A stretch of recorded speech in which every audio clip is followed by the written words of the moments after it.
반갑습니다. 네.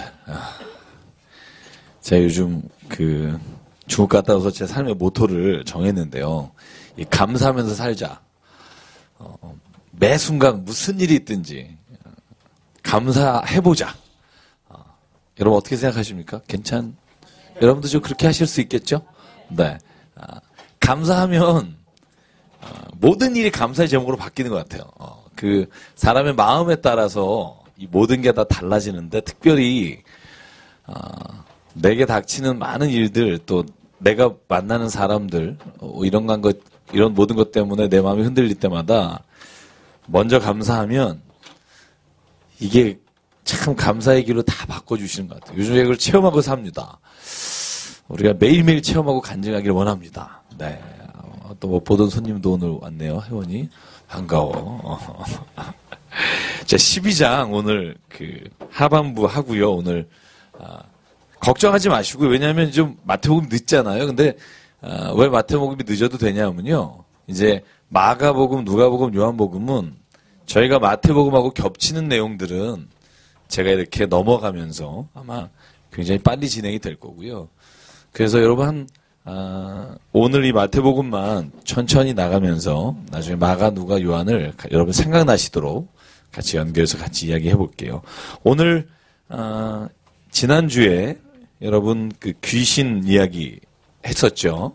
귀신, 사탄, 마귀 얘기를 했었고요. 그래서 22절부터 보면 귀신 들려서 말 못하고 또 눈이 먼 사람을 데려와서 예수께서 고쳐주시고 바리새인들이 비난하죠. 귀신이 귀신을 내쫓았다. 그랬더니 예수께서 말합니다. 집안 싸움 나는 거다. 성령으로 말미암아 내가 그 귀신을 내쫓았다 말을 했고요. 그리고 난 이후에 오늘 30절에 이렇게 말씀하십니다. 나와 함께 아니하는 자를 나는 반대하는 자요. 나와 함께 모으지 아니하는 자는 해치는 자니라. 여러분 이 말씀도 제가 지난주에 이야기를 드렸지만 예수님의 말씀은요. 항상 한 가지만 내가 말하는 게 옳다고만 주장하는 게 제일 어리석은 일이고요. 예수님은 본질적인 것, 그런 것은 변함이 없지만 비본질적인 것에 대해서는 얼마든지 열려있는 분입니다. 저희도 좀 이렇게 열려있어야 됩니다. 어떤 분이 그런 얘기 하시더라고요. 믿음 생활의 끝이 뭘까? 내 마음이 넓어져서 하나님 마음에 닿는 거다. 그럴 수 있으면 얼마나 좋을까? 그러면 우리가 막 보이는 것으로 인해서 막 이렇게 상처받고 아파하지 않아도 되는데, 그죠? 우리가 그 밴댕이 소갈딱지 같은 마음 때문에 늘 아프고 상처받고 주변에 저 사람은 아무렇지도 않은데 혼자서 상처받을 때 있잖아요. 그죠? 신앙생활도 그럴 때가 많아요. 하나님은 우주를 창조하신 분이시고요. 우리 한 사람을 사랑하시지만 하나님은 모든 사람을 사랑하시면서 동시에 한 사람을 사랑할 수 있는 유일한 분입니다. 우리는 모든 사람을 사랑하기 어렵습니다. 쉽지 않습니다. 특별히 모든 여자를 사랑한다 이런 분들은 되게 사기꾼이 많아요. 한 여자 사랑한다 이것도 쉽지 않은데. 그죠? 그래서 어쨌든 우리가 신앙생활이 하면 할수록 좀 마음이 넓어져서 많은 사람들을 온유하고 또 많은 사람들을 이렇게 용납할 수 있는 마음이 생기는 거. 여러분 그 길이 곧 내가 상처받지 않는 길이에요. 그러니까 예수님은 상처받지 않기 위해서 막 사람 관계를 좁히고 막 다른 사람하고의 어떤 무슨 약속이나 어떤 계획들에 있어서 상당히 나를 막 이렇게 움츠리면서 자유한 게 아니라 다른 사람과 다 살면서도 이렇게 포용하면서도 자유할 수 있는 거. 내 안에서 상처가 생기지 않도록 하는 거.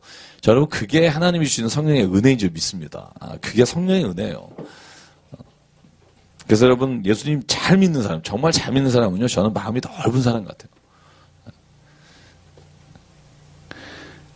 제 페이스북 친구 중에 스님이 한 분 계십니다.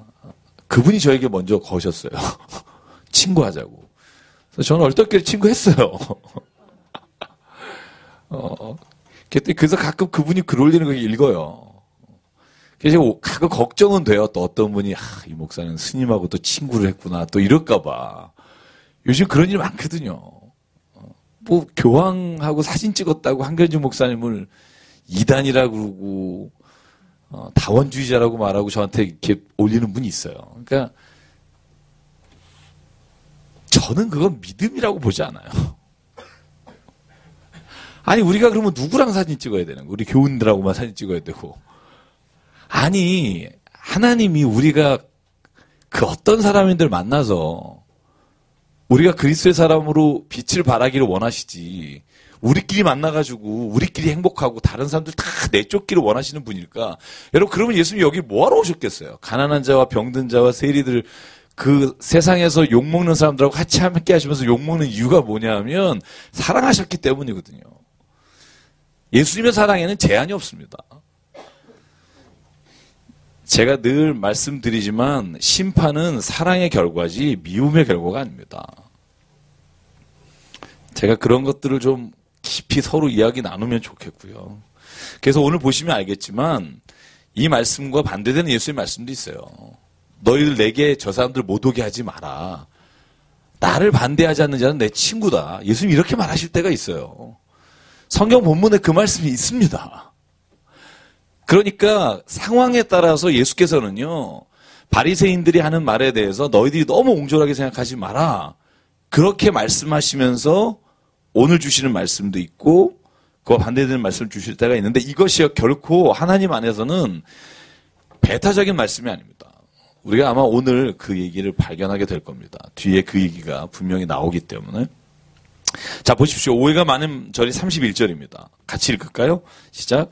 그러므로 내가 너에게 이르노니 사람에 대한 모든 죄와 모독은 사하심을 얻되 성령을 모독하는 것은 사하심을 얻지 못하겠고 또 누구든지 말로 인자를 거역하면 사하심을 얻되 누구든지 말로 성령을 거역하면 이 세상과 오는 세상에서도 사하심을 얻지 못하리라.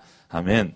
이 말씀이 굉장히 오해 여지도 있고 해석이 쉽지 않은 구절입니다. 인자는 거역해도 사하심을 받는데 성령을 모독하는 것, 성령을 거역하면 사하심을 받지 못한다. 이 말을 마치 예수님을 영접하지 않아도 되는데 성령님은 꼭 영접해야 된다. 이렇게 오해하는 사람도 있고요. 제가 좋은 주석, 가장 좋은 주석은 저는 이런 입장이에요.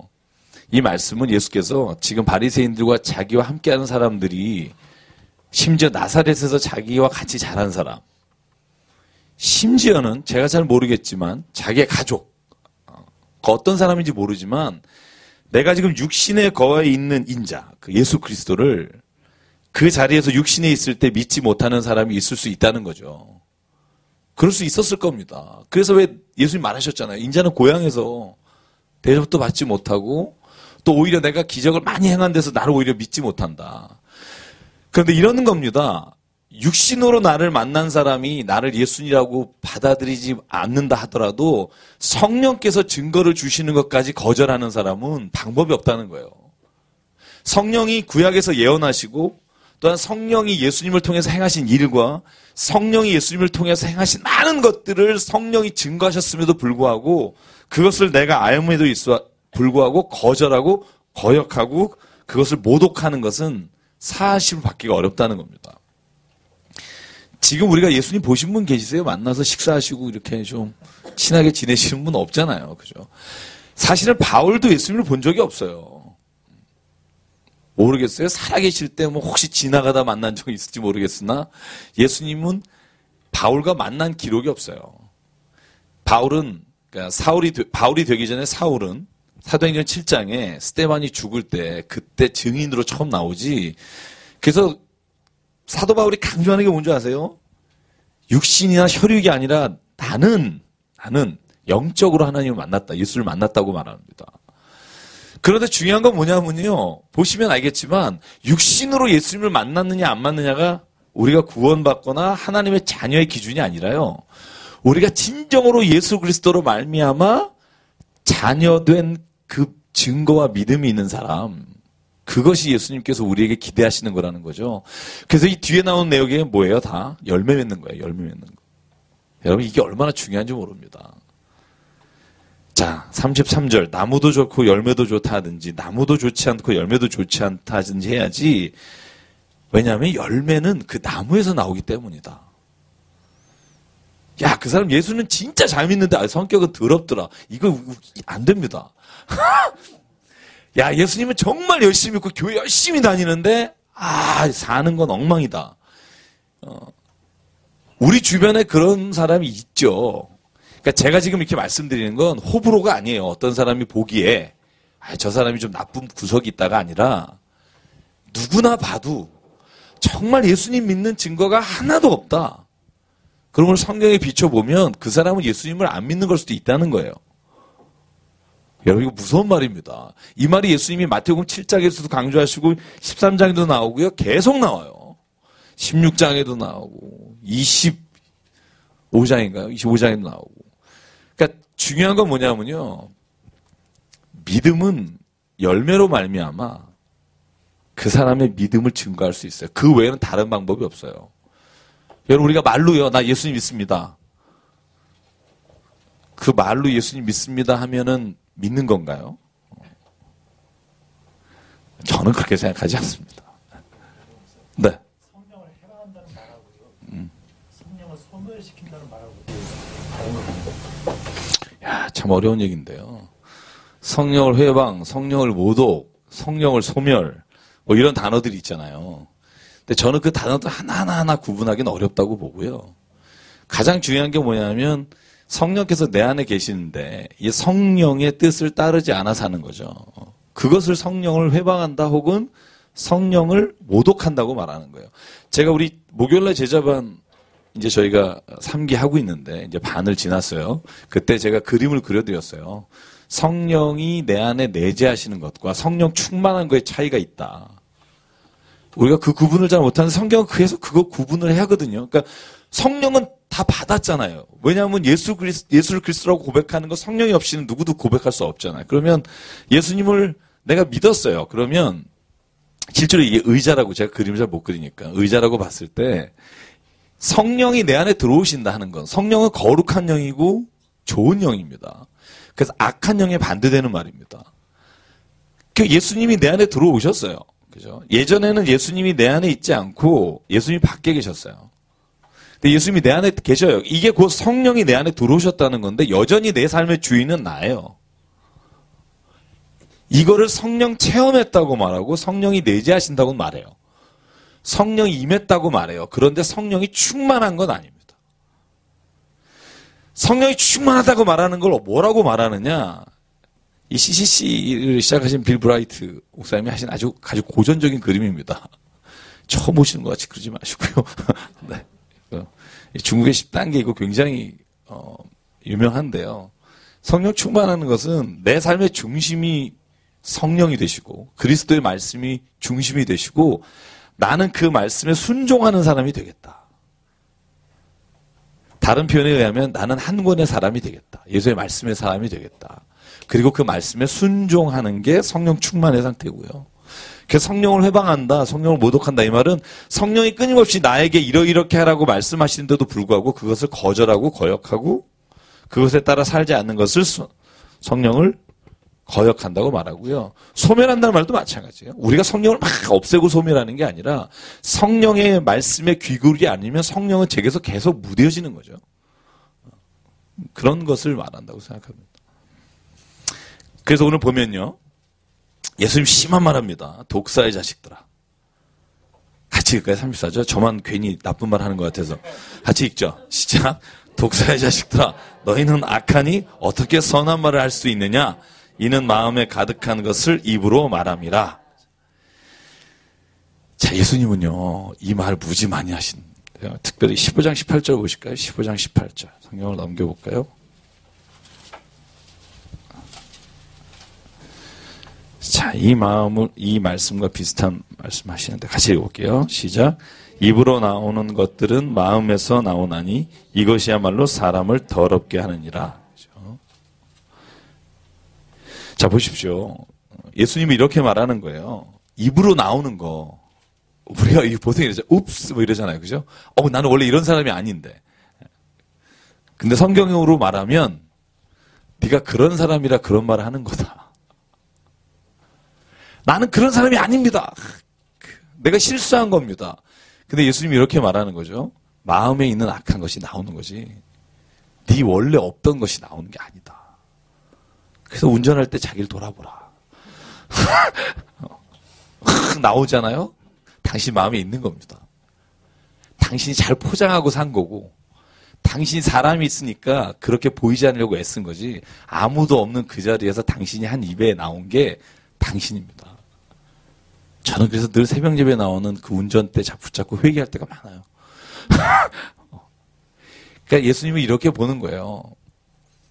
우리가 믿는다고 말할 때 제일 중요한 기준이 뭐냐 하면 내가 교회 열심히 다닌다. 혹은 내가 그래도 내가 이 세상에서 예수님 믿는다고 해놓은 게 꽤 많다. 이거 가지고 예수님 믿는 잣대가 아니라 내가 얼마나 예수님의 성품과 예수님이 원래 창조하신 그 마음과 그 뜻을 가지고 내가 이 땅에서 살아가려고 하나님 앞에서 애쓰고 기도하고 성령의 말씀하시는 것에 민감하게 그것을 따라가느냐가 예수님 믿느냐 안 믿느냐의 기준이다.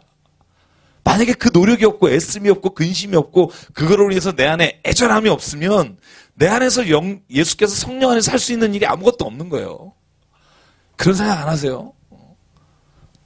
나중에 예수님 앞에 그래도 내가 교회 할 때 뭐 했습니다가 아니라 예수님의 기준이 뭐예요? 주여 주여 하는 자마다가 아니라 하나님의 뜻대로 행했습니다. 하나님 내가 진짜 부족하지만 이 말씀이 내가 정말 이루어지기를 소망하고 이렇게 했습니다라고 말하는 걸 기대하신다는 거죠. 그래서 독사자씨라고 바리새인에게 말하는 이유가 그겁니다. 다른 사람의 잘못된 것, 다른 사람이 실수한 거 요거 밝혀내가지고 그 사람을 정죄하려고 하는 이 바리새인. 그래서 예수께요 계속 와서 예수를 시험하면서 있다 묻습니다. 16장까지. 예수께서는 바리새인을 불쌍히 보시는 겁니다. 징계하시고 혼내시면 불쌍히 보는 거예요. 왜냐하면 그의 삶이 얼마나 피폐해요. 여러분 다른 사람의 약점과 실수와 잘못만 보고 사는 사람은 피곤해요. 제가 간증 여기서 했는지 모르겠는데요. 제가 지난주 토요일에 지금 중국으로 선교사로 가신 PD분 계세요. 기독교 방송국에 계시다가 제가 부부가 들어왔길래 주일날 나간다 해서 부랴부랴 점심을 같이 먹었어요. 근데 거기 만났는데요. 그분이 원래 SBS에 다니셨던 분이에요. SBS PD셨다가 기독교 방송에 가셨어요. 근데 거기서 또 중국 선교사로 가셨어요. 그냥 평신도 선교사. 제가 그 전에 방송을 그분 때문에 방송하게 됐어요. 그 정 PD님이 인터넷 보다가 제 말씀을 듣고 제가 조심스러워서 말씀드립니다. 어떤 분은 제 말씀을 좋아하기도 하고요. 어떤 분은 되게 싫어하기도 합니다만 그분은 너무 좋으셨대요. 그래서 저를 전화하셔서 한 달 동안 4인 사색이라는 방송 나왔으면 좋겠다고 그분이 그렇게 작가님하고 찾아오시고 3번을 여기 오셨어요. 우리 목사님도 보셨을 거예요. 제가 방송 못 나가겠다고 그랬더니 나오셔가지고 말씀을 해주는데 제가 너무 은혜를 받았어요. 기도하시면서 저에게 오히려 막 어떤 말씀을 주시는데 내가 너무 은혜를 받았고요. 그것 때문에 친해져서 뭐 여쭤봤어요. 정 PD님 왜 그 좋은 SBS에서 나와서 자기가 사표를 내고 왜 이 월급 반도 안 되는 기독교 방송을 들어갔냐고 젊은 나이에. 저보다 10살 훨씬 젊습니다. 그랬더니 저한테 하는 말이 뭐냐면 그분이 뭘 하셨었냐면요. SBS에 SOS라는 방송을 했대요. 이렇게 막 험한 데 찾아가서 끌어내고 왜 그 찾아내고 도와주고 뭐 이런 거 있잖아요.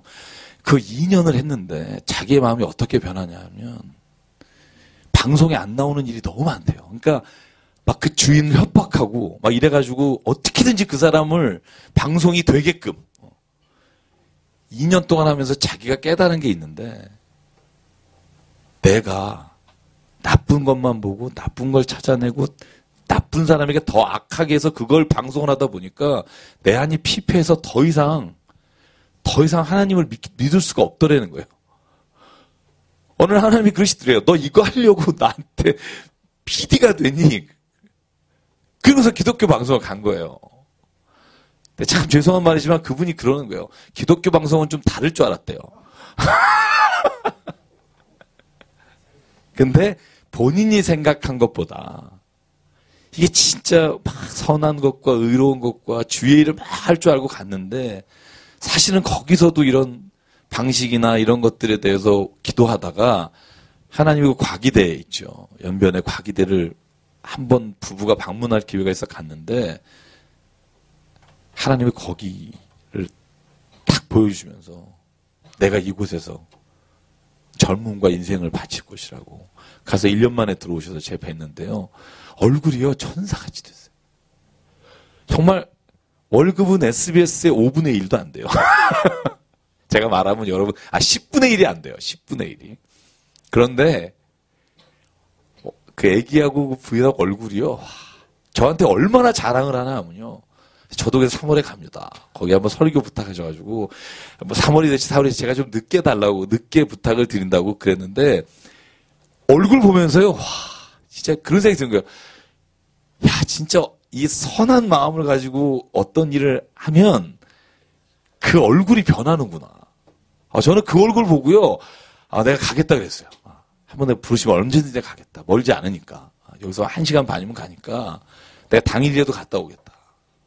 근데 그 제가 한 3년 뵀거든요. 얼굴이 진짜 너무 달라진 거예요. 그래서 제가 깨닫는 게 있어요. 믿음의 사람, 하나님의 일을 하는 사람, 하나님의 공동체는요, 얼굴이 달라져야 합니다. 빛이 나야 돼요. 여러분 비비크림이라도 바르세요. 그래가지고 얼굴에 좀 이렇게 막 선한 얼굴 있잖아요. 그 선한 일을 서로 도모하니까 늘 그 일에 관심 있고 악한 것을 꾸미다 보면 여러분 마음이 피폐해지잖아요. 참 그게 우리가 주님의 일을 한다고 그러면서도 그 일 역시 또 막 이 세상 방법을 하다 보면 내 마음의 평안을 잃어버릴 때가 너무 많은 것 같아요. 그래서 저는요, 어차피 주께 맡기고 살 거면 그냥 다 맡기면 좋겠다. 뭐 요거는 맡기고 요거는 막 애쓰다 보면 이것 때문에 이 기쁨을 잃어버려요. 그래서 그냥 다 맡긴다. 이 생각을 하시고 살면 뭐 하나님께서 뭐 마지막 천국 데려가는 것밖에 더 하시겠어요? 남은 게 뭐가 있겠어요? 저희 천국 다 가잖아요. 왜 이러세요? 안 가시는 분처럼. 다 우리가 뭐 하다가 갈 건데, 그죠? 뭐 이렇게 인생에서 우리의 머리 쓰고 우리의 뜻대로 막 하려고 애쓰다가 결국 다른 사람도 미워하고 막 내 마음에 있는 것 때문에 부딪히고 그러지 말고요. 마음이 넓어졌으면 좋겠고요. 선한 마음을 통해서 선한 것들이 입으로 나왔으면 좋겠고요. 거기가 천국이에요. 다음 장에 천국 비유잖아요. 천국은 어떤 걸까? 그런 곳이에요. 겨자씨 하나가 심겨져서요. 처음엔 조그맣지만 한 사람의 천국에 대한 믿음과 확신이 큰 나무가 돼서 공중의 모든 새가 깃들어 쉬게 되는 곳이 천국입니다. 저와 여러분이 천국을 경험하잖아요. 그러면 저희의 그 나무에 정말 많은 새들이 와서 깃들고 거하고 쉬고 그게 천국입니다. 죽어서 가는 그 천국은 어차피 우리에게는요. 하나님 안에서 예정돼 있다고 믿고요. 이 땅에서 천국을 사는 사람을 통해서 천국이 얼마나 확장되는지를 보면 그것이 우리에게 주시는 이 땅에서의 기쁨인 줄 믿고요. 천국 가기 전에 지긋지긋한 세상 견디지 마시고 여길 천국처럼 사십시오. 여길 천국처럼 사는 사람, 먼저 선취하는 사람이 먼저 행복한 거고요. 먼저 기쁜 겁니다. 자, 볼까요? 그래서 36절 무서운 말씀입니다. 같이 읽을게요. 내가 너에게 이르노니 사람이 무슨 무익한 말을 하든지 심판날에 이에 대하여 신문을 받으리니 내 말로 의롭다함을 받고 내 말로 정죄함을 받으리라. 여러분 오늘부터 말이 바뀌기를 바랍니다. 당신이 말한 건 다 하늘에서 물어본대잖아요. 심판날에 여기에 대해서 설명을 해야 된다잖아요. 그때 왜 그 얘기를 했는지. 제 마음이 너무 힘들었어요. 이런 거 말고. 그래서 의롭다 하심을 받는 것도 뭐 때문이다? 말 때문이고. 여러분 가족을 가장 상처 주는 게 뭘까요? 말입니다. 내가 한번 말 한번 주님 안에서 탁 한번 기도하고 그 말만 바꾸면 앞에 있는 사람은 천국을 경험하고요. 내가 그런 사람 되고 싶지 않으세요? 여보세요? 여보세요? 내가 먼저 바뀌어야 돼요. 기분이 나빠도. 내 말이 천국의 말로 바뀌면 상대방은요 100% 바뀝니다.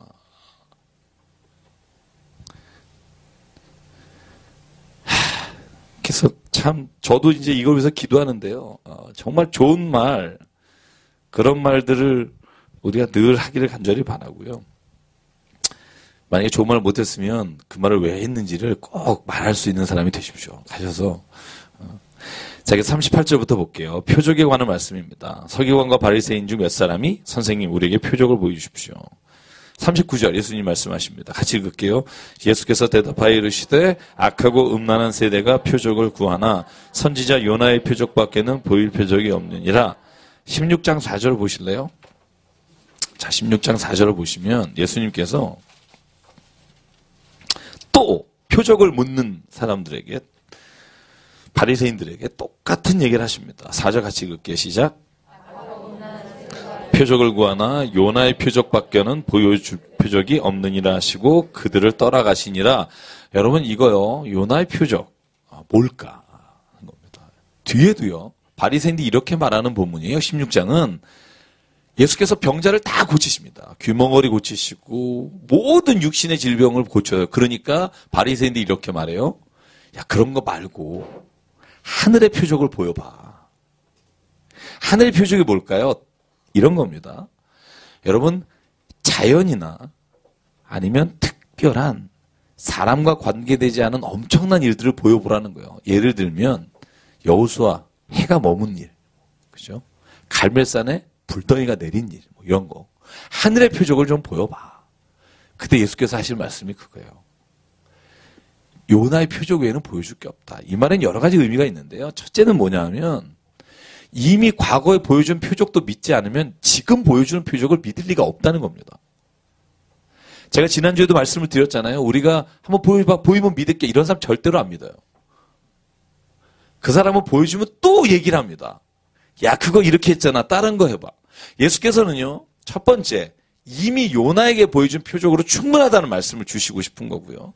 두 번째는요, 요나의 표적 외에는 보여줄 것이 없다는 말씀은 뭐냐 하면 이미 요나의 표적에 예수 그리스도의 부활과 예수 그리스도의 예언이 담겨져 있다는 말입니다.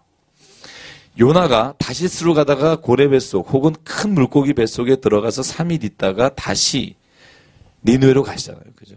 다시 물고기 뱃속에서 3일 만에 나온 것과 같이 예수께서 3일 만에 부활하셔서 죽은 자의 증거가 되시고 천국의 첫 열매가 되실 거다 하는 말씀이 이미 구약에 예언된 대로 오늘 내게 이루어졌다는 말씀입니다. 그리고 이런 말입니다. 이것보다 더 큰 표적이 어딨냐? 표적이라는 단어가 제가 여러분에게 말했잖아요. 그 세메이온이라고요. 제가 S자를 이렇게 못 쓰네요.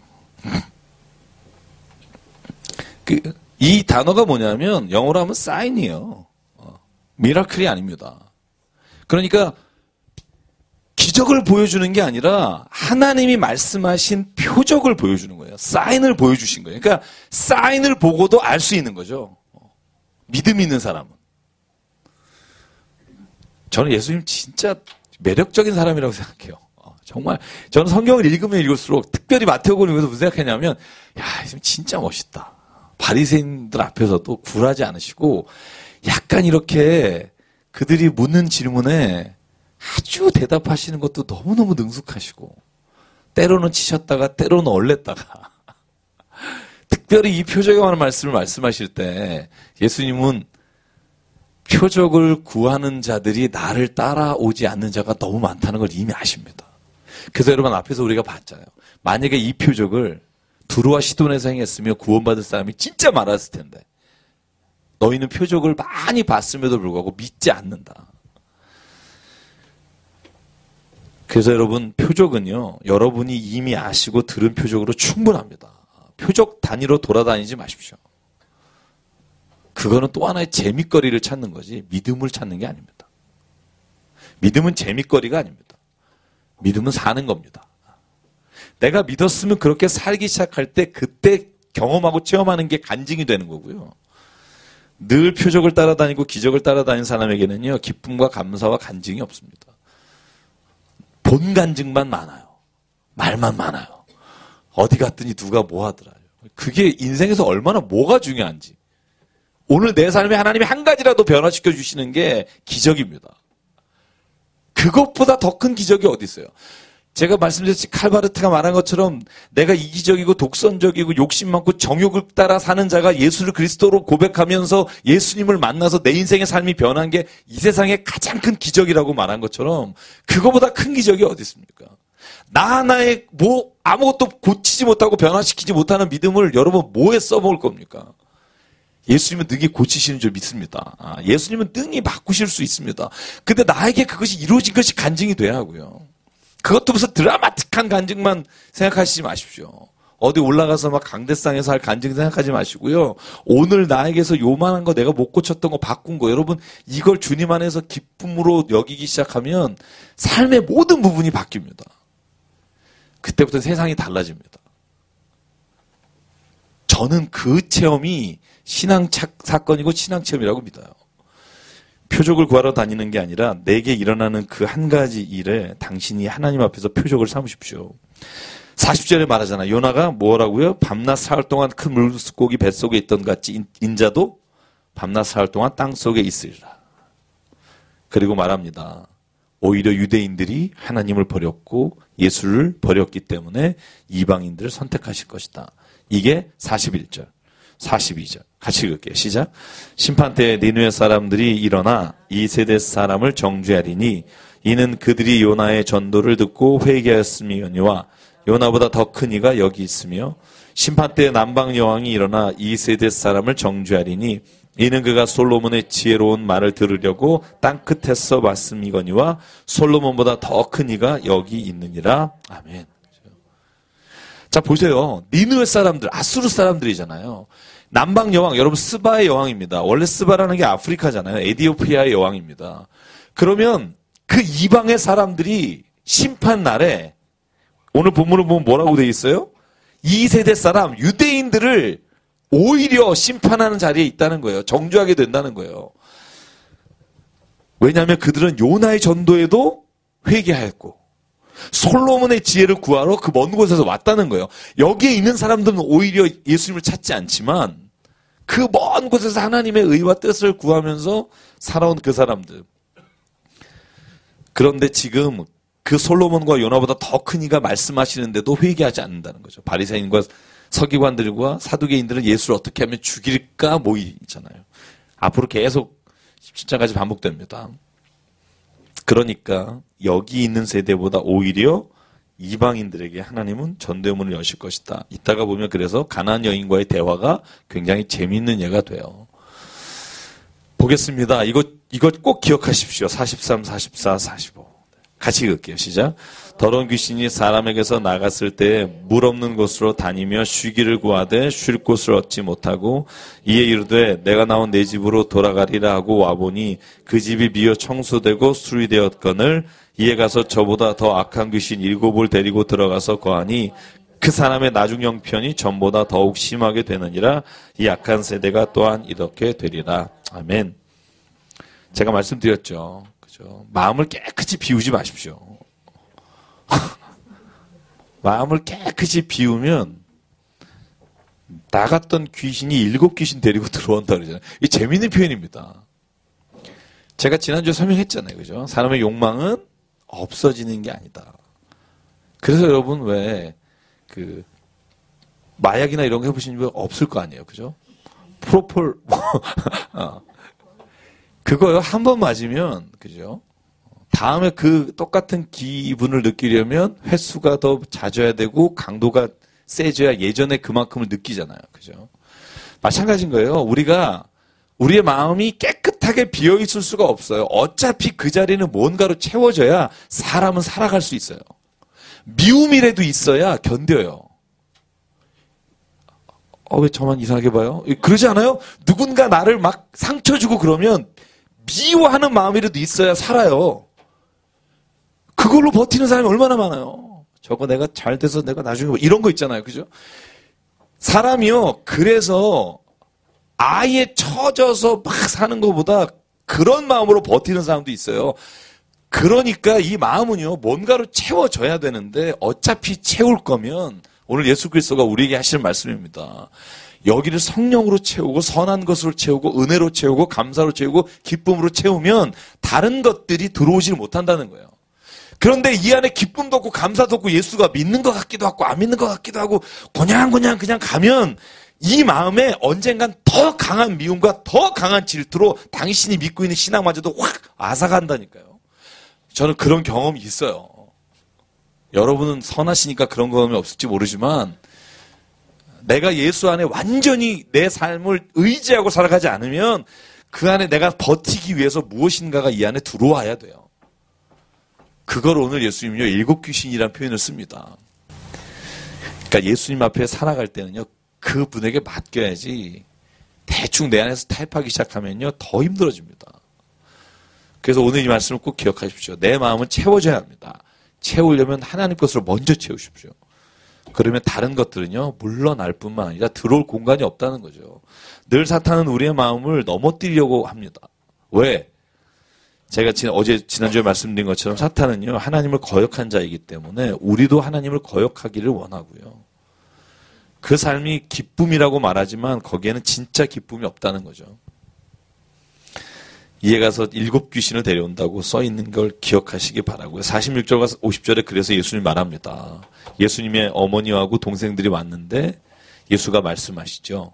누가 내 동생이며 내 어머니냐? 50절만 읽을게요. 시작. 누구든지 하늘에 계신 내 아버지 뜻대로 하는 자가 내 형제요 자매요 어머니니라. 이러면 이 말은 예수님은요, 부모 형제가 중요하지 않다는 말이 아닙니다. 우리의 삶에서 가장 중요한 게 뭐냐면 하나님의 뜻을 따라 행하는 자가 우리의 인생에 있어서 가장 내 곁에서 나를 충만하게 할 사람이라는 거죠. 예수님은요, 마지막 십자가에 달리는 순간까지 제자 요한에게 내 어머니를 부탁하고 가신 분입니다. 어머니를 함부로 하신 분이 아닙니다. 30살까지 뭐 하셨을까? 많은 학자들이 말합니다. 집에서 어머니를 봉양하고 어머니를 섬겼을 거다. 여러분, 그때는요, 20대만 돼도요, 큰일을 행한 사람이 얼마나 많은데요. 지난주에 우리가 같이 살펴본 알렉산더 대왕은 20살부터 30살 딱 10년 동안 이 왕국을 정복하고 돌아가셨잖아요. 작은 나이가 아닙니다. 근데 예수님은 30살까지 집에서 어머니를 보살폈어요. 왜? 요셉이 12살 이후에 나오지 않는 걸 보면 아버지가 일찍 돌아가셨을 확률이 크다고 봐요. 그래서 저는 어머니에 대한 것을 함부로 하라는 말씀이 아니라 이 말은 진짜 인생에 있어서 하나님의 뜻을 행하는 것이 얼마나 중요한가를 말씀하시는 거죠. 저와 여러분에게도 늘 이 하나님의 뜻을 말하는 공동체가 있어야 됩니다. 같이 말할 수 있는 사람이 있어야 되고, 그럴 때 우리가 그 안에서 하나님과 동행할 수 있다고 보고요. 13장 갈게요. 자, 13장은요, 천국에 대한 비유 8개입니다. 저 요번에 중국 가서 불렀던 천국은 마치 밭에 감추인 보바 이런 불렀거든요. 그 노래를 아시면 여러분 외우기 쉬울 텐데 천국의 비유는요, 특별히 땅의 비유로 나옵니다. 땅. 자, 요게 굉장히 여러분 설교도 많이 들었을 겁니다. 이 땅에 대한 비유, 4가지 땅. 근데 오늘 이 땅에 대한 비유가 천국에 관한 비유라는 거를 생각해야 합니다. 천국에 관한 비유. 그러니까 돌밭에 떨어지거나 가시밭에 혹은 길가에 떨어진 그 씨앗들이 왜 천국과 관련될까 하는 겁니다. 왜 좋은 땅에 떨어진 것이 천국과 관련될까? 그걸 잘 연관해서 읽어야 합니다. 우리가 그냥 좋은 밭이 되겠습니다가 아니라 이 본문 안에 있는 이 말씀은 반드시 천국과 관련된 말씀이고요. 그래서 그 본문을 한번 잘 보겠습니다. 우리 기본이 되는 말씀 1절부터 8절까지 볼게요. 같이 한번 저랑 교독할게요. 그날 예수께서 집에서 나가사 바닷가에 앉으심에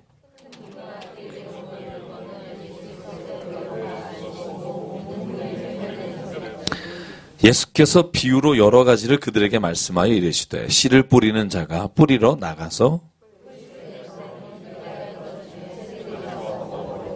더러는 흙이 얕은 돌밭에 떨어짐에 흙이 깊지 아니하므로 곧 싹이 나오나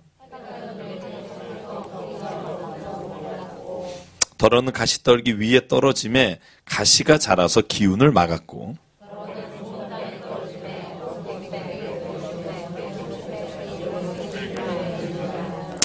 귀 있는 자는 들으라 하시니라. 자, 이걸 천국의 비밀을 아는 것이다. 이렇게 11절에 말하고 있습니다. 천국의 비밀을 아는 것. 그리고는 오히려 그들에게 비유로 말하는 이유가 뭐냐 하면 그들이 들어도 듣지 못하고 알지 못하고 보아도 보지 못하게 하기 위해서다. 그러면서 이사야 6장 9절에서 10절 말씀을 예로 드시죠. 너희는 듣기는 들어도 깨닫지 못할 것이요 보기는 보아도 알지 못하리라. 이 백성의 마음이 완악해져서 그 귀는 듣기는 둔하고 눈은 감았으나 남았으니 이는 눈으로 보고 귀로 듣고 마음으로 깨달아 돌이켜 내게 고침을 받을까 두려워함이라 하였느니라. 자, 이 말은요, 깨닫고 돌아오지 못하게 하겠다는 게 아니고요. 이 말씀을요, 오히려 알려주고 깨닫게 해봤자 듣는 귀와 마음이 그것을 어떻게 했든지 왜곡하려고 하면 그 사람들은 그것을 더 악하게 쓴다는 거죠. 바리새인들이 그래요. 바리새인들이 예수께 가서요, 왜 그러느냐라고 묻는 게 예수께서 말하시면 깨닫고 회개하려고 하는 게 아니라 들으면 그런데 왜 더 하느냐 하고 죽이려는 음모를 더 해 나가는 걸 봐요. 요 다음 장, 다다음 장도 바리새파 사람들과 사두개인들이요, 서기관들이 어디서 오냐면 예루살렘으로부터 파송돼서 와요. 예수를 죽이려고 하는 것을 찾아내기 위해. 그러니까 이미 마음에 들으려고 하는 자, 눈으로 보려고 하지 않는 사람에게 이것을 보여주면, 알려주면 이것으로 인해 오히려 많은 사람들이 더 해함을 얻게 된다는 거죠. 여러분, 그런 경험 있잖아요. 여러분, 이단들이 그렇잖아요. 성경을 정말 잘 알아요. 물론 제가 잘한다는 수준이 굉장히 초보적 수준이지만 성경을 여러분이 보기엔 저번에 청년부하고 얘기를 하는데 그러더라고요. 청년부 중에 한 사람이 하는 사업체에 2년째 오는 분이 계시더라고요. 2년째 오셔서 대화를 계속 나누고 있더라고요. 그래서 내가 그랬어요. 야, 그거 이제 안 들어도 되잖아. 그랬더니 하는 말이, 그래도 어떻게 사람이 말하는데 안 들어줘요. 굉장히 착한 사람이에요. 근데 문제는 뭐냐면요, 그러면서 2년이 지나니까 알겠대요. 1년째는 이런 생각이 들었대요. 주선자면 알죠. 네. 1년 때는 이런 생각이 들었대요. 진짜 박식하다. 어떻게 성경을 저렇게 잘 알지? 야, 이러고 들었대요. 근데 2년째 되니까 이런 생각이 좀 들더래요. 왜 말하는 게 똑같지? 작년에도 이 얘기 했는데? 그러면서 얘기하는데 그런 얘기 하더라고요. 들어보니까 맨날 하는 얘기가 똑같다는 거예요. 그래서 제가 그랬어요. 그래도 일단은 조심하자. 그러면서 또 하나 깨달은 게 뭐냐면요, 여러분, 우리가 말씀을요, 하나님을 믿기 위해서 듣는다라고 말하기는 어렵지만 하나님의 말씀을 반대하거나 하나님의 말씀에 대해서 꼬투리를 잡기 위해서 듣는 사람하고 함께 이야기하지 마십시오. 웬만하면 우리의 믿음에요, 큰 덕이 되지 않고요, 걸림돌이 됩니다. 그 정도 되시려면 성경을 정말 한 10도 이상 하시고요, 신학 공부를 어느 정도 하십시오. 그러지 않으면 여러분이 만나서 그 시간 막 이건 왜 이래, 이건 왜 이래, 이거에 대답하시다가 여러분도 시험에 들고요. 그럴 때 그분을 목사를 소개시켜 주세요. 제가 용 한 분 알려드릴 테니까 이러면서 제 전화번호 알려주시면 제가 만나서 그분하고 대화를 하겠습니다. 제가 그분을 다시 그 길에서 돌아오도록 한번 제가 하거나 우리 목회자들이 충분히 할 수 있으리라고 믿어요. 그죠? 네. 그래서 여러분이 직접 대화하지 마시고, 그래서 예수님이 말합니다. 따로 제자들을 불러서 비유를 설명하세요. 그러니까 제자들이 왜 저들에게는 말하지 않습니까? 하니까 저들은 귀 있는 자가 귀로 듣는 것이 아니라 그들이 아는 것으로 인해서 오히려 더 해하게 하기 때문에, 오히려 이사의 말은요, 귀를 들어도 못 듣게 하겠다, 이런 말이 그 이사의 말씀에 나온 연유도 거기에 있습니다. 왜냐하면 선지자들 중에 오히려 이사와 반대되는 얘기를 하는 사람이 있거든요. 똑같은 성경을 읽고. 여러분, 우리가 공부했잖아요. 그죠? 오히려 이사야가 막 예언하니까 쟤 틀렸다, 하나님은 절대로 바벨로니아가 우리를 못 쳐들어오게 한다, 이렇게 말하는 걸 보면서 이사야가 그래요. 저들은 귀는 있으나 듣지 못하고 하나님이 그걸 막으신다, 이렇게 말씀하는 이유가 거기에 있거든요. 예수님도 오늘 말하는 이유가 거기에 있고요. 그래서 15절에 말씀하시잖아요. 이 백성이 마음이 완악해져서 귀는 듣기에 둔하고 눈을 감았으니 이는 눈으로 보고 귀로 듣고 마음으로 깨달아 돌이켜 내게 고침을 받을까 두려워합니다. 이 말은 뭐냐면 고침을 받을까 두려워한다는 말이 아니라 부가문문처럼 되어 있습니다. 그러니까 그들이 고침을 받기 어렵다는 말입니다. 그러니까 너희는 눈은 봄으로 너희의 귀는 들음으로 복되다. 너희는 믿음으로 그걸 듣고 있기 때문에. 그래서 예수께서는 걔들에게만, 죄송합니다, 제자들에게만 18절부터 설명합니다. 이렇게 말하죠. 저는 이 말씀 굉장히 중요합니다. 저는 신앙에 있어서 이 말씀을 늘 기억하십시오. 저도 늘 그럽니다. 우리가 왜 신앙의 길에서 넘어지고 신앙이 약해지고 혹은 절망할까? 이것 때문입니다. 제가 18절 여러분 19절 교독할게요. 그런즉 씨 뿌리는 비유를 들으라. 그 마음에 뿌려진 것을 빼앗나니 이는 곧 길가에 뿌려진 자요. 돌밭에 뿌려졌다는 것은 말씀을 듣고 즉시 기쁨으로 받되 그 속에 뿌리가 없어 잠시 견디다가 말씀으로 말미암아 환난이나 박해가 일어날 때에는 곧 넘어지는 자요. 가시떨기에 뿌려졌다는 것은 말씀을 들으나 세상의 염려와 재물의 유혹에 말씀이 막혀 결실하지 못하는 자요. 좋은 땅에 뿌려졌다는 것은 말씀을 듣고 깨닫는 자니 결실하여 어떤 것은 100배, 어떤 것은 60배, 어떤 것은 30배가 되느냐 하시니더라. 예수께서 그들 앞에 또 비유를 들어 이르시되 천국은 좋은 씨를 제밭에 뿌린 사람과 같으니 사람들이 잘 때 그 원수가 와서 곡식 가운데 가라지를 덧뿌리고 갔더니 여기까지 읽을게요. 자 보세요. 이 네 가지 돌짝밭은요. 말씀을 받고 그러니까 이 전제가 뭐냐면 믿음을 가진 사람들이에요. 돌짝밭이든 길가든 가시든요. 가시밭이든 어디든 믿음이 없는 사람 이야기가 아닙니다. 이미 말씀을 받았습니다. 믿음이 있는 사람들에게 일어난 일이에요. 첫 번째 일어난 일이 뭐죠? 길가에 뿌려졌죠. 어때요? 말씀을 들었어요. 그렇잖아요. 깨달았어요. 그런데 말씀을 들었어요. 그런데 마음에 뿌려진 것을 악한 자가 와서 가져가는 겁니다. 아직 그것이 깊이가 없기 때문에. 그죠? 말씀의 깊이가 없기 때문에. 그걸 깨닫지 못한다고 돼 있고요. 자, 그러면 그 단계를 넘어서 돌밭에 뿌려졌다는 것은 말씀을 들었어요. 기쁨으로 받았어요. 그런데 뭐가 없어요? 뿌리가 없어서. 환난이나 박해가 일어나면 넘어지게 돼요. 여러분 요 단계에 있는 분 있으세요? 자기가 요 단계인 것 같다. 내가 손들라는 건 아니고요. 네.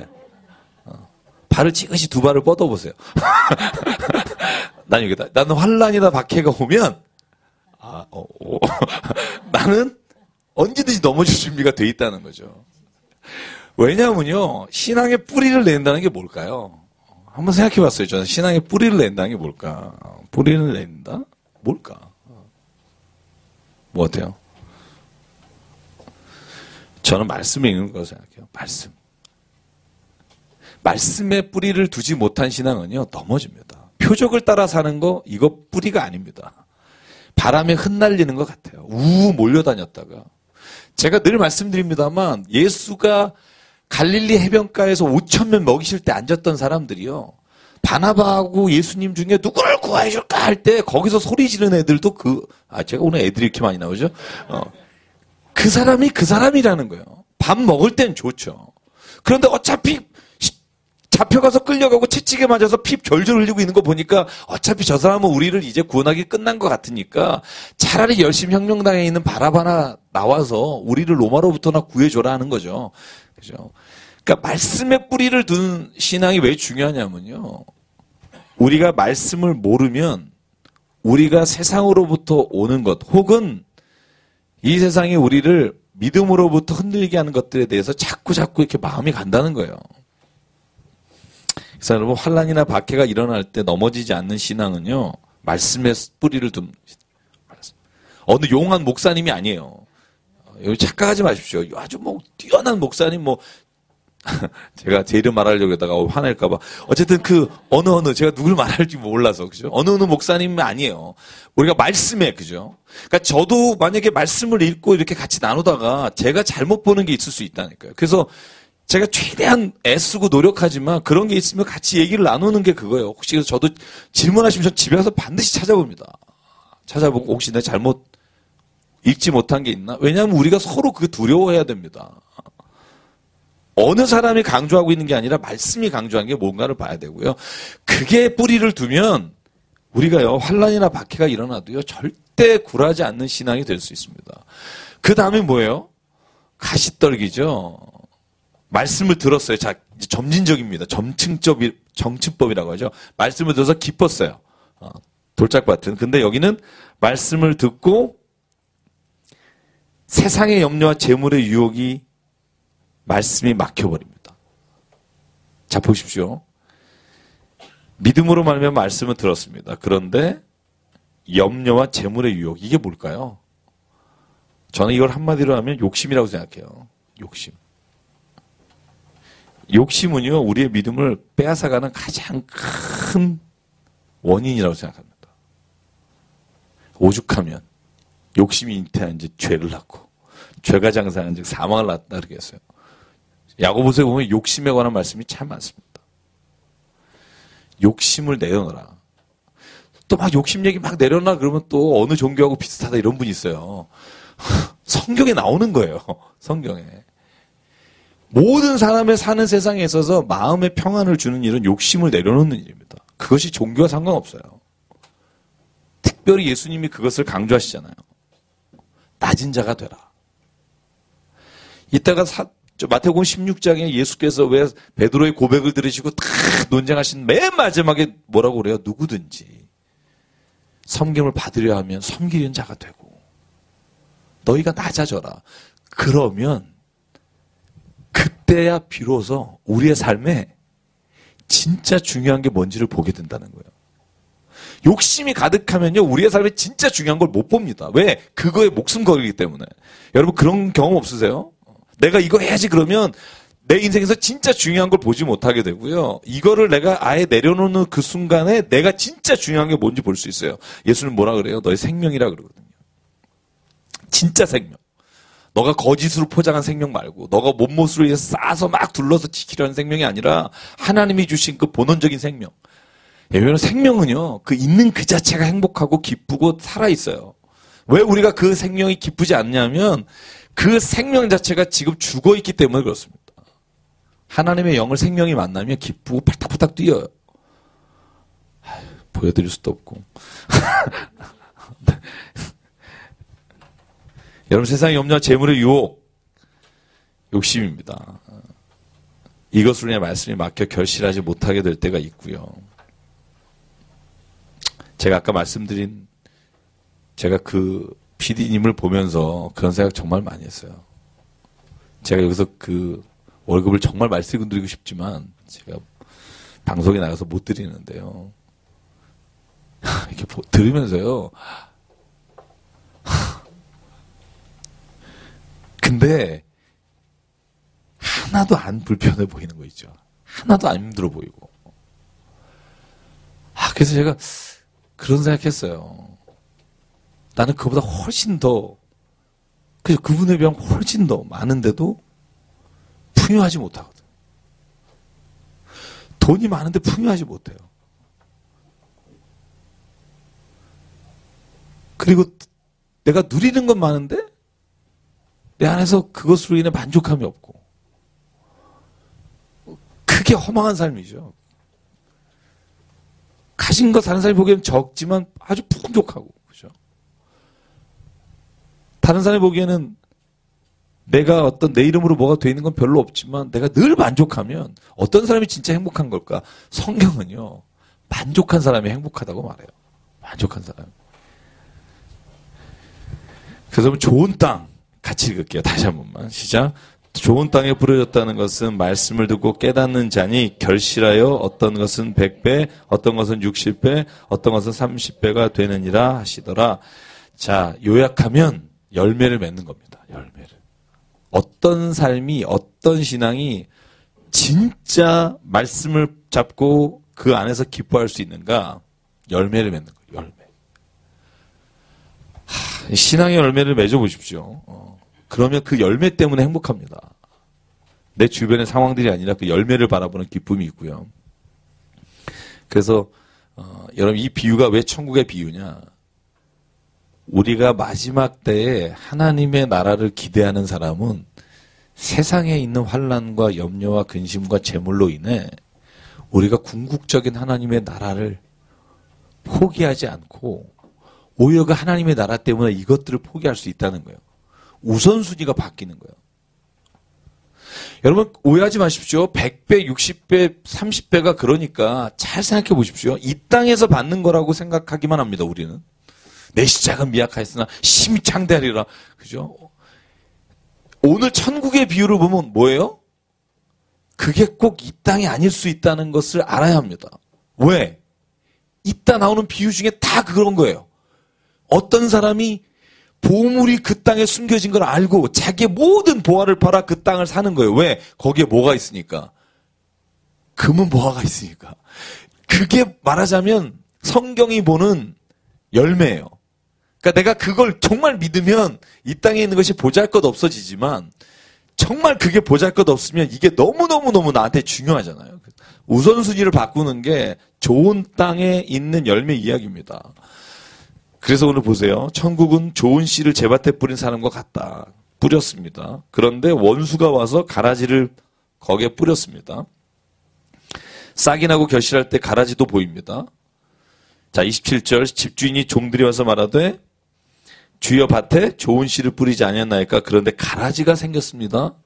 주인이 말합니다. 원수가 이렇게 했구나. 종들이 말합니다. 그러면 싹 뽑아버립시다. 그랬더니 주인이 말합니다. 가만둬라. 가라지 뽑다가 곡식도 다친다.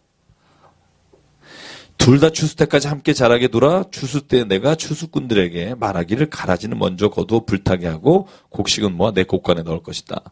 자, 이 말이 얼마나 궁금한지 여러분 궁금하시죠? 이게 무슨 말일까? 제자들이 똑같아요.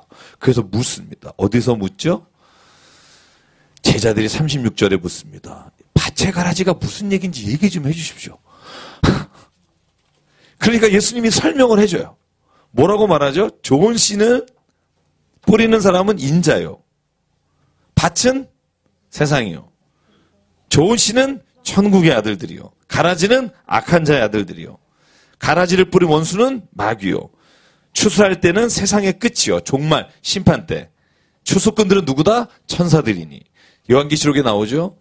추수하는 자는 천사가 마지막 때에 와서 천사가 추수하게 될 것이다. 그런즉 가라지를 거두어 불에 사르는 것이 세상 끝에도 그리할 것이고 인자가 천사를 보내요. 그들이 그나에서 모든 넘어지게 하는 것과 불법 행하는 자를 거두어 할 것이고 풀무불에 던져 넣을 것이다. 마지막 때는 하나님께서 그 모든 악한 것들을 멸하게 되실 것이다. 그렇죠? 여러분은 가라지입니까? 곡식입니까? I wish. 곡식. 네. 그래서 실은 이 땅에서는요, 겉으로 봐서는 몰라요. 잘. 겉으로 봐서는 몰라요. 우리가 사람 판단하는 게 그래서 굉장히 문제가 됩니다. 겉으로 봐서는 몰라요. 우리는 정당에 따라서 사람 되게 미워하잖아요. 내가 원하는, 좋아하지 않는 정당 좋아하는 사람 보면 막 그 사람 이상하잖아요. 막. 그죠?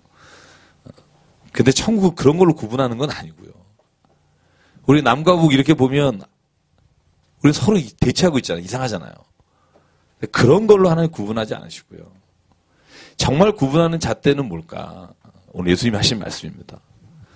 예수님은요, 열매를 보아야 합니다. 열매를 보아. 그죠? 그럼 믿음으로 나온 열매죠. 우리가 그냥 무전 선한 일을 한다는 게 제가 늘, 제가 요즘 몇 번은 얘기 안 했지만 선한 일을 한다는 게요, 오해하지 마십시오. 사람이 눈으로는 선한 사람이 누군지 잘 몰라요. 그 중심을 모르기 때문에 어려워요. 어떤 사람이 굉장히 좋은 일을 해요. 마이클 샌들에 의하면요, 그 사람이 어떤 이유에서 했는지를 아는 수 있는 사람은 아무도 없어요. 자기도 몰라요, 때로는. 여러분, 제가 그랬잖아요. 그래서 칸트의 의무론적 윤리를 왜 굉장히 중요하게 보냐면, 마이클 샌더 같은 경우엔 제가 그랬잖아요. 어떤 사람이 잔돈 거시러 갈 때 기억나세요? 빵집에서 빵을 샀어요. 외국인이. 우리나라 쭉 그렇잖아요. 외국인이 하면 2배로 받잖아요. 특집으로 나오대. 창피해서 아주 그냥. 한국 사람이 가니까 6만 원이고 외국인이 오니까 12만 원이에요. 자, 그거를 직접 실험했잖아요. 야, 정말 너무하더라고요. 내가 중국에서 당했을 걸 생각하면. 근데 이런 거예요. 빵집에 와서 외국인이요, 10,000원을 내고 사갔는데 거스름돈을 5,000원을 줘야 되는데 1,000원을 줬어요.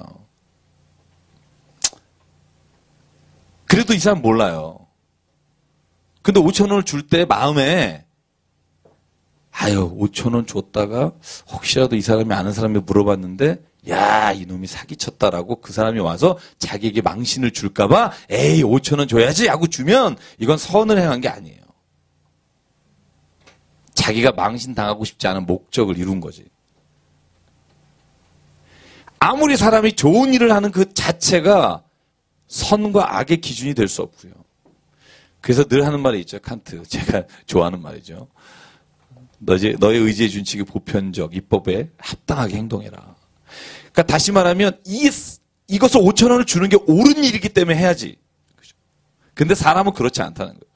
사람은 늘 내 체면, 내가 열심히 거짓말하고 살았는데 이것이 무너질까 봐 그거 지키려다가 오히려 힘든 경우도 있고요. 그래서 성경은요, 선한 사람의 기준이 사람이 보는 것과 달라요. 하나님을 두려워하고 하나님을 믿는 사람, 그래서 하나님 앞에서 선을 살아가려고 하는 사람이 진짜 믿음 안에 선한 사람이란 이유가 거기 있고요. 하나님을 믿는다 그러면서도 저 잘 속이는 사람, 여러분 나중에 하나님은 이 사람을 통해서 더 심판 때 두려워해야 합니다.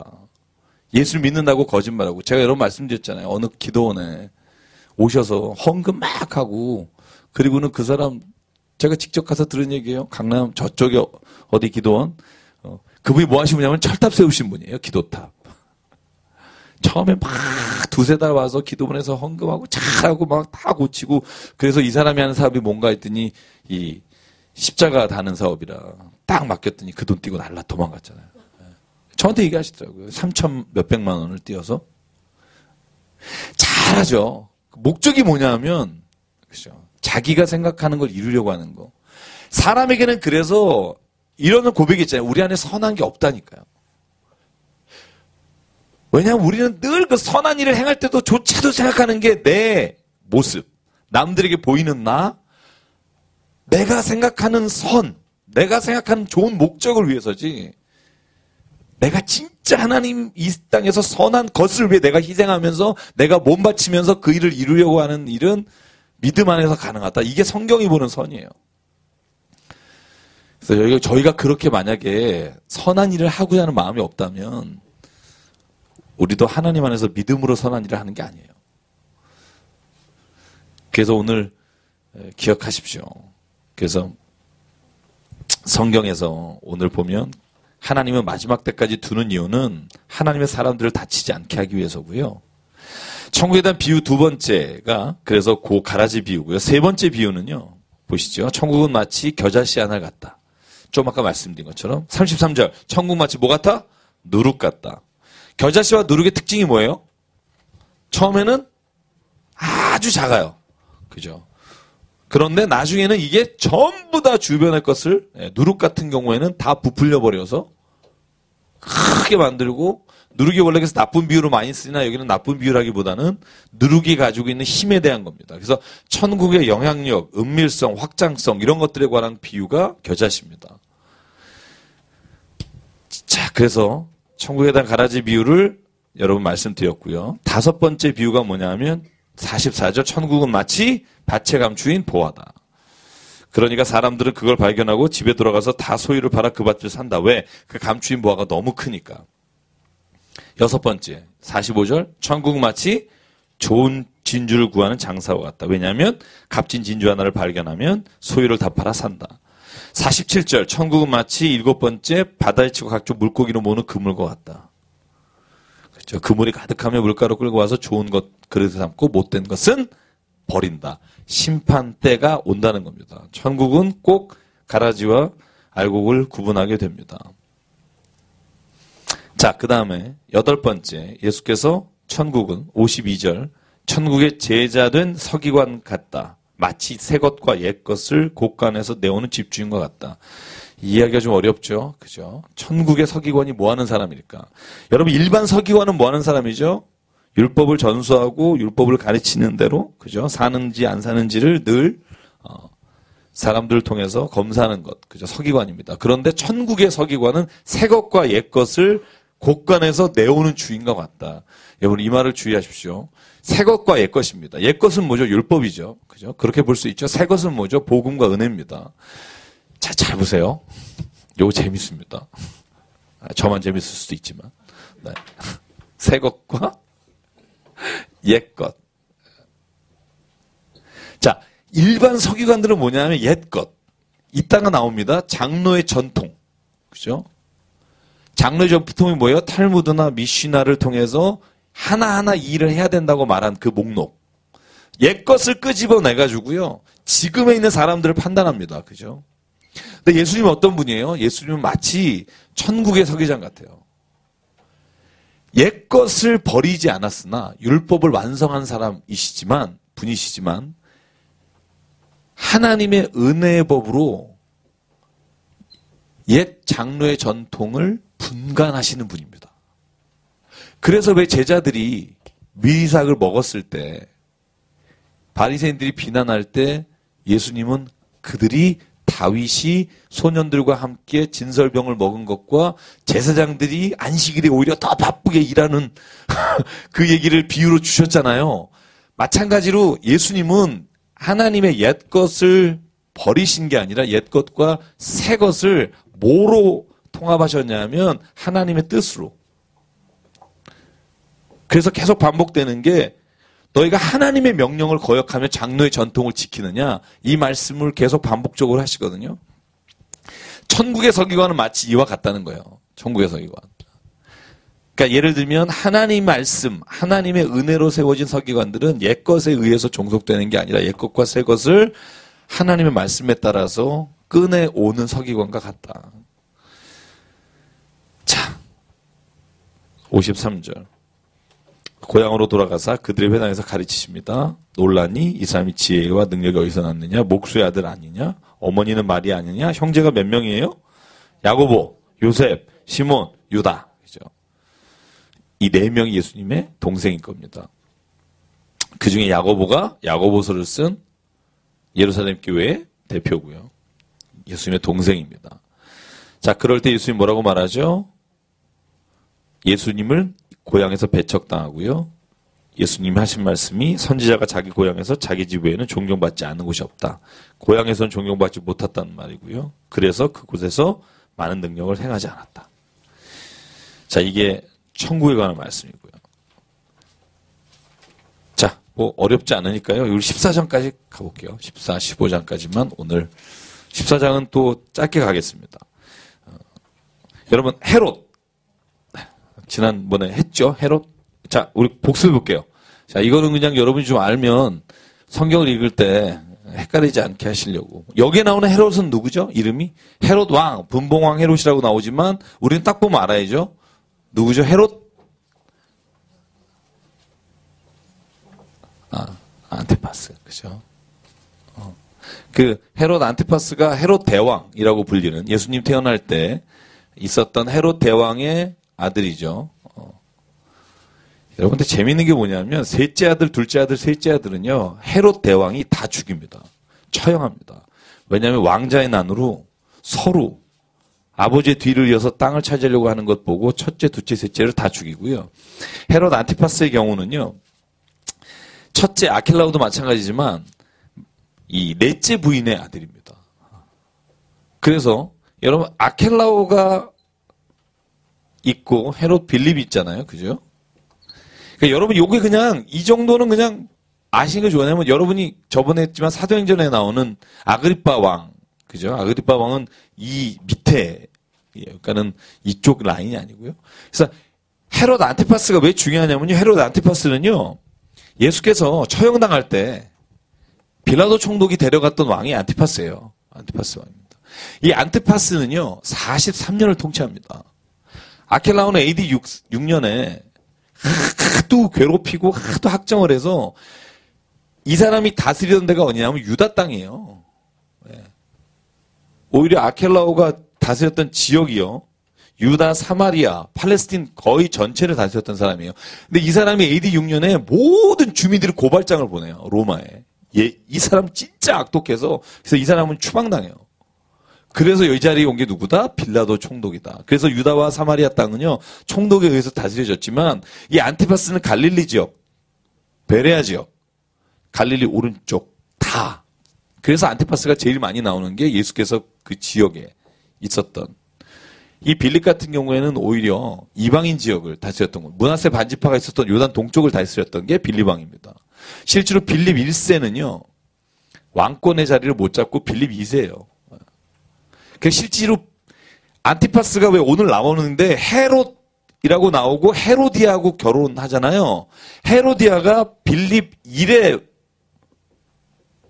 부인입니다. 근데 원래 철을 버리고 안티파스가 이 빌립의 아내인 헤로디아를 데려다가 결혼해요. 그런데 레위기에 보면 자기 형제의 아내를 빼앗아서 결혼하면 그건 용서받지 못할 큰 죄거든요. 그래서 세례 요한이 대놓고 얘기를 한 겁니다. 그러니까 오늘 헤롯이 감옥에 두고요. 못 건드려요. 왜냐하면 선지자라고 모든 사람이 믿고 있으니까 어떻게 할 수가 없는 거예요. 마가복음에 보면 이렇게 되어 있습니다. 마가복음에는요. 헤롯이 마가복음 6장 15절이겠죠. 보시면 19절, 20절에 헤롯이 요한을 의로운 사람이라고 거룩한 사람이라고 알고 있었으며 두려워하여 보호하며 그의 말을 들을 때 크게 번민하면서도 그 말이 달갑지 않았다. 그러니까 헤롯이 여기 마태복음에는 정확히 나와 있지 않고 굉장히 고민하고만 있다 나오죠. 근데 헤롯이 실은 세례 요한을 존경하고 두려워했습니다. 마가복음 6장 똑같은 패러럴 구조를 보면 그런데 누가 제일 싫어했겠어요? 세례 요한을 제일 싫어한 사람 이 중에 네? 헤로디아겠죠. 자기를 욕하는데 이런 악한 여자 이러면서 욕하는데 그래서 헤로디아가 이 딸이 누구죠? 살로메가 성경에 어디에 나오죠? 어디 나오죠? 안 나오죠. 살로메를 우리가 어떻게 알아요? 요세푸스. 고대 유대사를 정리한 요세푸스에 보면 이 딸의 이름이 살로메다라고 나옵니다. 그래서 우리는 오페라나 뮤지컬에 살로메라는 게 있죠. 그죠? 이 이야기를 다룬 겁니다. 세례 요한을 죽이는 장면, 그걸 이제 오페라로 만들고 이런 거죠. 그죠? 저희 아내도 살로메 그 오페라 꼭 나오잖아요. 가서 보면, 막 항상 목을 이렇게 가지고 나오는 장면이 있는데 아주 섬뜩합니다. 살로메 한번 제가 보는데, 근데 아주 그걸 극적으로 만들었어요. 막 이런 어떤 여러 가지 장면들. 근데 이 살로메라는 이름은 굉장히 익숙해서 우리가 아는데 헤로디아가 딸에게 이렇게 말해요. 헤롯 안티파스 왕의 생일날 딸이 춤을 춥니다. 여러분 딸이 춤추는데 미치지 않을 아빠가 어디 있어요. 그러니까 이렇게 말을 하는 거예요. 소원을 다 들어주마. 마가복음에 보면요. 그게 또 한층 더 나가서 내가 세생 절반이라도 널 주겠다. 그러니까 뭐라 그래요? 엄마의 말을 따라서 세례요한의 목을 달라. 그러니까 아버지는 고민하는 거예요. 왜냐하면 이 사람을 잘못 죽이면 그래서 우리가 굉장히 사악한 왕으로 알고 있지만 실은 안티파스가 그나마 제일 괜찮은 사람이에요. 그나마.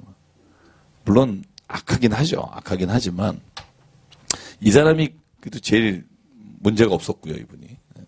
근데 어쨌든 안티파스가요. 그래서 쟁반에다가 그 목을 잘라서 가져오는 겁니다. 이 일이 일어나요. 그러니까 예수님이요. 이 말을 듣고 그 고을을 떠나십니다. 이렇게 떠납니다. 그러니까 왜 안티파스가 그 안티파스가 왜 그 세례 요한의 목을 이렇게 했느냐 하는 것을 우리가 알 수 있는 경우는 이 사람이 다스리는 지역이 갈릴리 지역이었고요. 베레아 지역이기 때문에 북쪽에. 그죠? 볼까요? 자, 제자들이 12절 세례 요한을 장사하고요. 예수님을 쫓아갑니다. 그 제자들이. 그래서 예수님은 거기를 떠나고요. 그 다음에 예수님이 큰 무리를 불쌍히 여기시고 그들을 고쳐주시는데 먹을 게 없습니다. 떡 5개와 물고기 2마리. 제가 지난주, 그죠? 요번 주 설교에 말씀드렸죠? 기억나시나요? 그죠? 애가 철이 없어서 도시락 싸온 거 들고 나왔다가 홀라당 뺏겼다. 얘기했죠? 네. 다른 사람이 도시락 없었을까? 있었어요. 어른들은 안 갖고 오고요. 애만. 그죠? 자, 여기에는 빌립과 안드레 이야기가 안 나와요. 그런데 요한복음의 6장에 보면 빌립과 안드레 얘기가 나와요. 마가복음, 누가복음에 다 나오지만 요한복음만 예수께서 빌립에게 이 사람을 먹여야겠다. 200데나리온이 넘습니다. 그러니까 안드레가 우리에게 이 소년이 가져온 이 한 아이라고 되어 있습니다. 그런데 남성 명사니까 한 소년이 가져온 이 물고기 2마리와 떡 5개가 있습니다라고 안드레가 예수께 가져오는 장면은 요한복음 6장에만 있습니다. 그리고 한 아이라는 것도 요한복음 6장에만 있습니다. 마태복음에 한 아이라는 말이 없습니다. 누가복음에도 없고 마가복음에도 없고요. 여기는 그냥 왜냐하면 여기는 지금 말하려고 하는 초점이 어디에 있냐면 기적에 있습니다. 예수께서 보여주신 표적이 있고요. 요한복음은 어디에 있냐면 빌립과 안드레와 그 아이의 행한 일에 초점이 있습니다. 여러분 이걸 잘 보셔야 됩니다. 성경은요, 공간복음이 그래서 재밌고요. 그래서 다 읽어야 돼요. 성경 보면 자기가 속해 있는 이야기들 있잖아요. 그 이야기들을 이 성경 안에서 쓰게 돼 있어요. 예를 들면 내가 예수님 만났잖아요. 예수님을 다 같이 경험했지만 성령의 영감으로 성경을 쓸 때 자기의 이야기는 누구보다 더 잘하는 게 누구예요? 자기잖아요. 마가복음 그래서 여러분 보시면 마가복음 15장에 마가가 자기를 쓰잖아요. 배옷이불을 입고 있다가 빠르게 벗고 도망간 청년이 자기거든요. 그 얘기는 어디만 나와요? 마가복음에만 나와요. 그걸 왜 그렇게 말하냐면 마가의 다락방에서 최후의 만찬을 하시고 기도하러 감람산 가셨잖아요. 제가 아는 교수님이 그 주석하실 때 그래요. 그 마가가 그 예수님의 제자들과 예수님을 따라서 그 산에 올라가지 않았을까라고 보는 이유 중에 하나가 뭐냐 하면 늘 마가가 사도행전 1장에 성령이 임한 120문도가 있었던 곳도 마가의 다락방이고 그것이 요한이라는 마가의 집이었어요. 마지막 성판찬 하신 것도 거기고. 그리고 마가가 그 본문에 보면 이렇게 써 있죠.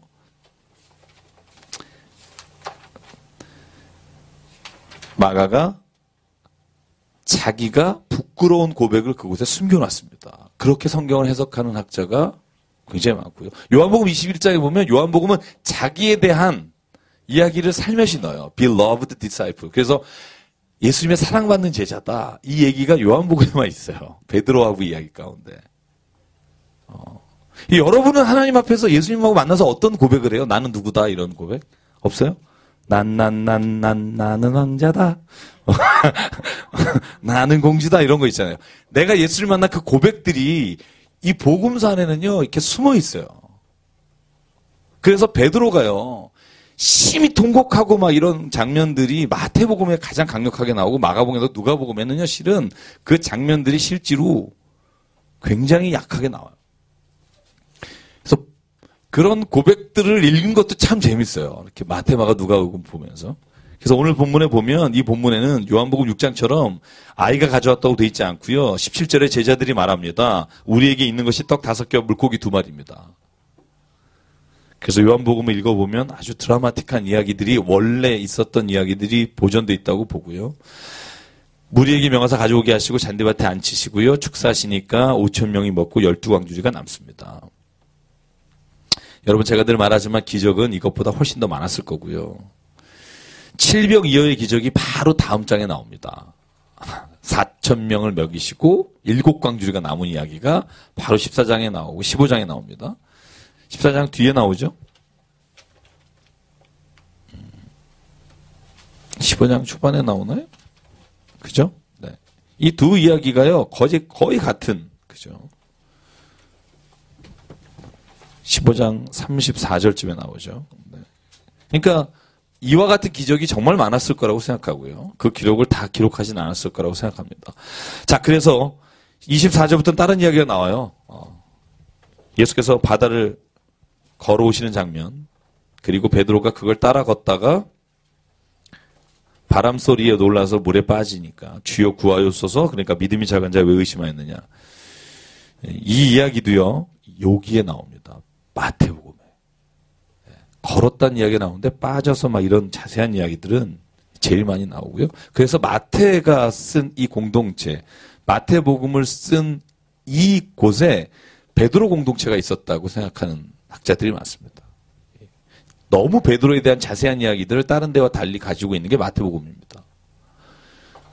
그래서 보시면 믿음이 작은 자가 왜 의심하였느냐 있고요. 자, 여기서 제가 그냥 23절을 한번 같이 읽고요. 요것만 그냥 하고 넘어갈게요. 시작. 무리를 보내신 후에 기도하러 따로 산에 올라가시니라. 저물매 거기 혼자 계시더니, 이걸 제가 왜 읽었냐면요. 예수님 우리가 보통 새벽 미명에 기도하시더라면 알잖아요. 그죠?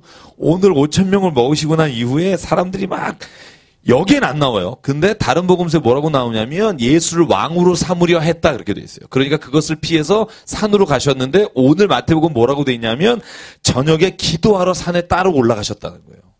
그러니까 새벽이든 밤이든 예수님이 기도하는 자리가 늘 사람들이 왕으로 세우려고 하거나 사람들이 자기를 추앙하려고 할 때 홀로 산에 가셔서 기도하셨다는 거예요. 왜? 자기가 그 자리를 탐하고 취하는 마음으로부터 하나님이 지켜달라는 거죠. 마치 마태복음 4장의 시험산에 올라갔듯이. 그죠? 그래서 예수님은 새벽만은 아니고요. 밤에도 기도하셨기 때문에 밤 기도하시는 분도 괜찮아요. 난 새벽을 못해요 이러시면 저녁에 기도하셔도 되고요. 본문이 그랬습니다. 그래서 자, 배에 있는 사람들이 하나님의 아들입니다. 33절에 고백하는 이야기가 나오는데요. 요 고백이 16장에 그대로 있습니다. 그죠? 주는 그릇에서 살아가신 하나님의 아들입니다. 이 고백이 있고요. 자, 15장을 보겠습니다. 자, 15장은 다 해서는 어려울 것 같고요. 제가 여기 서두만 이야기만 한번 하고 넘어갈게요. 15장은요. 예수님이 바리새인과 서기관들이 와서 예수님을 시험하면서 하는 시험입니다. 16장까지. 예수님이 그 시험을 어떻게 무리치시는지 굉장히 재밌게 읽으면 너무 재밌습니다. 자, 2절에요. 대놓고 말합니다. 당신들 제자들은 장로들의 전통을 범한다. 떡 먹는 때에 손을 씻지 않는다. 아니, 자, 여기 좀 보실래요? 아니, 이게 뭐 이렇게 중요해요? 내가 손을 안 닦고 먹든, 닦고 먹든. 근데 이걸 예수님께 와서 대드는 거예요. 당신들의 제자들은 장로의 전통을 따르지 않는다. 아니, 그래서 무슨, 예를 들어서, 무슨 안식일을 범했다든지, 뭐, 회당이나 예루살렘에 들어가서 제사를 안 드렸다든지, 근데 손을 안 닦고 음식을 먹었다는 걸로 예수님을 시험해서 말하는 거예요. 자, 왜 그럴까? 제가 한번 뒤져봤더니요. 이 야다임이라는 책자가 있어요. 그게 뭐냐면 손에 관한 행위법을 다룬 탈무드예요. 야다위. 여기 뭐라고 써있냐면요. 물 한 그릇으로 한쪽에 부으면서 정결 예식을 하면 정결해진다. 그러나 물 한 그릇으로 두 손을 한꺼번에 부으면 불결하다. 그러니까 이런 거예요. 제가 보여드릴게요. 이제 물 한 잔을 해서 손을 이렇게 닦고 또 하나를 떠서 이렇게 닦으면 정결한 거예요. 정결 예식인데 누가 물을 버지면서 두 손을 닦으면 불결한 거예요. 그래서 이렇게 할 경우에는 어쩔 수 없이 이렇게 했다. 그러면 4분의 1 물그릇을 더 떠서 한쪽을 더 닦으면 정결해져요. 제 말이 무슨 말인지 알겠죠? 야다임이라는 손에 관한 미드나시 혹은 미시나 혹은 탈무드에 관한 기록만 이래요. 그러니까 여러분 탈무드, 제 친구가 탈무드 전공했잖아요. 그 친구가 탈무드를 보면 수십만 개예요. 굉장히 중요한 거죠. 이거를 지키느냐 안 지느냐가 하나님의 말씀에 사느냐 안 사느냐의 기준인 거죠. 예수님이 뭐라 그래요? 야, 너는 왜 너희의 전통으로 하나님의 명령을 어기냐? 논쟁이 시작된 거예요. 왜 당신은 전통을 안 따르느냐? 하나님 뭐라냐면 너는 왜 전통 때문에 하나님 말씀을 어기느냐? 그러면서 4절에 말하는 예가 뭐냐면 고르반입니다. 내 부모를 공경하라. 하나님이 그러지 않았냐? 그런데 5절에 보면 너희는 아버지나 어머니에게 내가 하나님께 드려서 더 이상 드릴 게 없습니다. 라고 면죄부를 삼고 있지 않니? 그게 마가복음에 보면 고르반이라고 나옵니다. 이건 뭐냐? 예수님 볼 때 편법이라는 거예요. 하나님의 명령을 전통으로 인해서 고르반이라는 건요. 하나님이 세우신 게 아니에요. 율법사들이 만든 거예요. 예를 들면 부모를 공경할 돈이 없다. 왜? 헌금했기 때문에. 이러는 거예요. 그 고르반이 그래요. 고르반 드렸다 하면 부모에게 할 행위를 안 해도 돼요. 그걸 듣고 예수님이 뭐라 그러냐면 하나님이 언제 그런 말 했니 너한테? 부모를 공경하라 하지 않았니? 그런데 하나님께 드려서 드릴 것이 없다라고 말하는 건 니네 전통이 하나님의 말씀을 안 따르고 있다는 증거다. 여러분 이 말을 이어 저는 꼭 우리가 기억했으면 좋겠어요. 교회가. 그죠?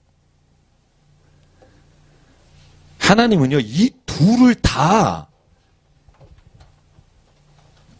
말씀하시고 지키기를 원하시지 어느 한 것으로 인해 어느 하나를 하지 않는 것을 용납하거나 좋아하시지 않는 분이라고 저는 믿습니다. 네. 하나님께 드려서 부모를 공경할 돈이 없다. 이것도 하나님 말씀에 맞는 게 아니고요. 부모님을 공경했기 때문에 하나님께 드릴 게 없다. 이것도 옳지 않은 거예요. 자, 그러면 오늘 마지막 질문. 이것만 하고 넘어갈게요. 그러면 이 두 율법 간에 충돌하는 일이 많아요. 신앙생활 하다 보면, 세상을 살다 보면. 이럴 때 어떻게 해야 되는 거예요? 이럴 때 어떻게 해야 되느냐? 예를 들면 하나님께 헌금해야 돼요. 지금 우리 교회 진짜 그죠? 예배처 공사 중에 있어요. 그죠? 헌금을 너무 하고 싶어요. 그죠? 막 다 재산을 내고 싶잖아요, 우리. 그죠? 왜 이러세요? 아닌 사람들처럼. 그러나 못하고 있지만, 그죠? 그런데 그것과 예를 들어서 자녀를 내가 키우고 부모님을 공경하는 것과 이 두 가지의 율법이 충돌하는 경우가 한두 개가 아니에요. 내가 예배를 드리러 가야 돼요. 안식일을 지켜야 돼요. 옛날 말로 하면 우리가 예배에 가야 되는데 우리가 불쌍한 사람, 너무 힘든 사람, 심장병이 걸려서 길에서 이 사람을 도와야 될 처지가 있어요. 예배도 지켜야 하고 생명을 살려야 돼요. 이 두 가지가 우리에게 주어질 때가 있어요. 그 외에 얼마나 많을까요? 이러한 일들이. 그때 저는 예수님의 해답이 뭘까? 자기의 양심과 자기가 하고 있는 일에 대해서 핑계하면서 하지 말라는 것 같아요. 예를 들면 이런 겁니다. 진짜 교회 예배 들어가는데 이 사람이 죽어가요. 하나님이 주신 마음으로 이 사람을 병원에 데리고 가느냐고 예배를 못 드렸어요. 하나님 정말 죄송합니다. 제가 정말 이 생명을 구하는 것 때문에. 하나님은요 반드시 그것을 책망하지 않으신 분이라 저는 믿어요. 그런데 그냥 제가 비근한 예예요. 아주 저급한. 예. 교회를 가는데 10시쯤에 그래서 병원에 이렇게 들어가서 11시쯤 다 끝났어요. 아유, 이거 했으니까 교회 안 가도 되겠다. 이런 마음을 내가 든다던가. 그죠? 그러니까 다른 핑계거리로 내가 무언가를 안 하는 면죄부를 삼는 거 있잖아요. 스스로로부터 면죄부를 삼는 일 있잖아요. 그래서 저는요, 하나님이 어떠한 일을 했느냐가 하나님이 너는 왜 이거 안 하고 이거 했냐가 아니라 진짜 하나님이 주신 선한 마음으로 하나님 말씀 안에서 그 일을 지켰다면 저는 하나님은요, 착하고 충성된 종이라고 말씀하시는 분이라고 믿습니다.